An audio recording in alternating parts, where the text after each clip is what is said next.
ত্রয়োদশ জাতীয় সংসদ নির্বাচনের রোডম্যাপ আগামী জুলাই মাসে ঘোষণা করা হবে বলে জানিয়েছেন নির্বাচন কমিশনার মোহাম্মদ আনোয়ারুল ইসলাম সরকার। 16 এপ্রিল বুধবার আগারগাঁওয়ে নির্বাচন ভবনে নিজ কার্যালয়ে সাংবাদিকদের এ তথ্য জানান তিনি।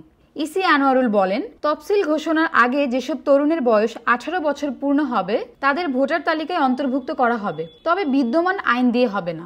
এজন্য আইন পর্যালোচনা করে সংশোধন করা হবে। এমন উদ্যোগ প্রথমবারের মতো নেওয়া হচ্ছে। দেশের বিদ্যমান আইন শৃঙ্খলা পরিস্থিতিতে নির্বাচন সম্ভব কিনা এমন প্রশ্নের জবাবে তিনি বলেন, আমি বেশ কিছু জেলায় ভিজিট করেছি।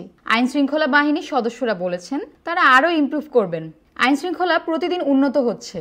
আপনারা দেখে থাকবেন, আগের তুলনায় বর্তমান আইন শৃঙ্খলা পরিস্থিতি অনেক ভালো। সুষ্ঠু নির্বাচনের জন্য সব পদক্ষেপ নেওয়া হবে। নির্বাচন কমিশনার আরও বলেন, সুষ্ঠু নির্বাচনের জন্য একটি স্বয়ংসম্পূর্ণ ও পরিশুদ্ধ ভোটার তালিকা অপরিহার্য। নির্বাচন কমিশন ভোটার তালিকা হালনাগাদের কাজ ঘরে ঘরে গিয়ে সুন্দরভাবে সম্পূর্ণ করেছে। আমরা সন্তুষ্ট। আমাদের টার্গেট ছিল 61,88,000 নতুন ভোটার নিবন্ধিত হবে। দেখা যাচ্ছে 43 লাখের উপরে বাদ পড়া ভোটার নিবন্ধিত হয়েছে। নতুন হয়েছে 19,66,000। মোট 63 লাখ ভোটার নিবন্ধিত হয়েছে।